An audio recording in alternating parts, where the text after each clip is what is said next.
Okay, get this. You're in a tiny English village almost 1,000 years ago, and two kids just appear out of nowhere. They're speaking a language nobody recognizes, wearing clothes nobody's ever seen, and their skin is green. Yep, green. Today, we are diving deep into one of history's most bizarre and fascinating mysteries, the green children of Woolpit.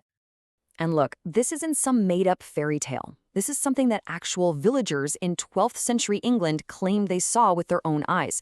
It's a story that just perfectly walks that blurry line between hard history and wild folklore, and that's exactly why people are still obsessed with it centuries later.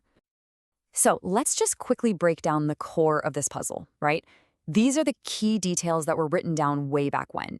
You've got two kids with green skin. They're speaking a language nobody can place. Their clothes are totally unfamiliar. And strangest of all, they would only eat raw beans. They were found by farm workers near these deep ditches called wolf pits, which is actually how the village of Woolpit got its name. All right, so let's really set the scene for this incredible arrival. We're talking 12th century England, a pretty chaotic time known as the Anarchy. There's civil war, a ton of uncertainty, and it's right in the middle of all this that our story kicks off. So the villagers, completely baffled, take these two kids to the home of a local big shot, a guy named Sir Richard de Colne.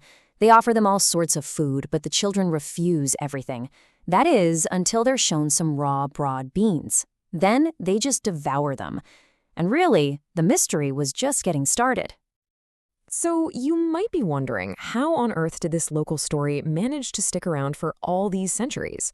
Well, and this is crucial, it wasn't just a campfire story. This whole thing was actually documented as a real, prodigious event by two well-respected historians of the time. Okay, so these two accounts are basically our star witnesses. What's so interesting is that they were written totally independently by two different guys. You have William of Newburgh, way up north, who heard it from what he called trustworthy sources. But then there's Ralph of Coggeshall, who is much closer to the action and claimed he got the story straight from Sir Richard de Colne himself, the guy who actually took the kids in. Now, they both confirm the main story, but they disagree on some really key details, like where the kids came from and what ended up happening to the girl. So while the poor boy was apparently pretty sickly and sadly died not long after, the girl, she started to adapt. Slowly but surely, her green skin began to fade to a normal color, she picked up English, and eventually she started eating all kinds of food. And once she could finally communicate, well, that's when she started to tell her absolutely incredible story. Get this. She claimed they were from a place called St. Martin's Land, where the sun never really shone, everything was in a constant twilight, and everyone was green.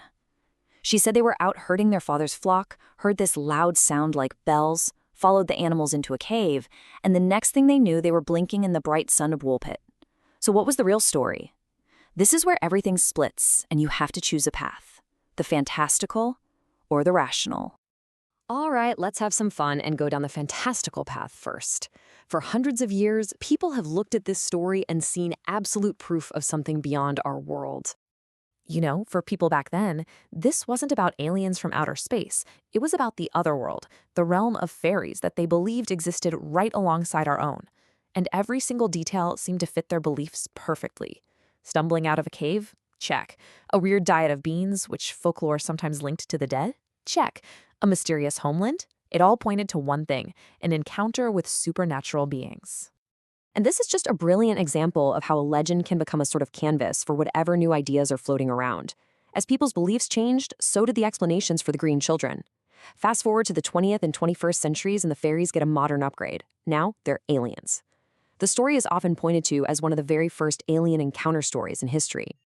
Okay, let's switch gears completely. Let's step away from the otherworldly stuff and see how historians and scientists have tried to ground this whole mystery in reality. They argue that behind all these strange details, there's actually a very tragic, very human story. So one of the most convincing rational theories comes from a historian named Paul Harris. He thinks the children were orphans, Flemish refugees. Now, he points out that St. Martin's Land could just be a confused version of Fornham St. Martin, a village just a few miles away. And get this, in 1173, there was a huge, brutal battle there where tons of Flemish people were killed. Is it really such a stretch to imagine two traumatized, starving kids who only spoke Flemish stumbling out of the woods into Woolpit, seeming completely alien to the locals? But what about the green skin? I mean, that's the showstopper, right? Well, it turns out there's a potential medical reason for that, too. It's a condition called chlorosis, also known as green sickness. It's basically a really severe type of anemia you can get from malnutrition, and one of its main symptoms is giving the skin a very noticeable greenish tint. And this fits the story perfectly, doesn't it?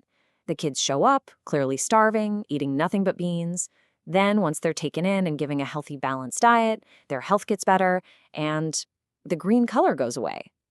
So their bizarre appearance might not have been a sign of some otherworldly origin at all, but just a tragic symptom of starvation.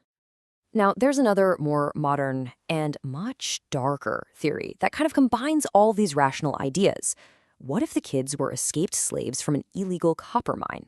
In this version of the story, the land of twilight wasn't a fairy realm, it was the dark mine itself. The green on their skin wasn't sickness, it was copper dust, and their meager diet of bean gruel was all they'd ever known. Now, there's no hard evidence for this, but it just goes to show how the story can be reshaped to fit a more modern understanding of things like trauma and exploitation. So, fantastical or rational? The thing is, no single theory ties up every single loose end perfectly. And honestly, that's probably why this 800-year-old story is still so captivating and why it's left such a huge mark on our culture. I mean, the legacy of the Green Children is just undeniable. They've inspired novels and poems, and they're even on the official village sign for Woolpit today. They've become a huge part of the local identity and a real touchstone for our modern obsession with the unexplained. But what if we're looking at this all wrong? Maybe this story isn't about a literal event at all. Some scholars think it's actually an allegory, a symbolic story about the social anxieties of that time. Remember the anarchy and the Norman conquest? In that world, a story about strange outsiders, where one learns the new ways and survives, and the other refuses and dies, well, that becomes a really powerful metaphor about cultural identity and the fear of the other. And that really gets to the heart of what modern researchers are trying to do. It's less about solving the mystery once and for all, and more about understanding what it all means. As the historian John Clark puts it, the goal is to peel back all those layers of later interpretations, to get rid of the luggage of aliens and fairies, and try to see the original event for what it was, in its own medieval context. So, what were they? Fairies, aliens, refugees?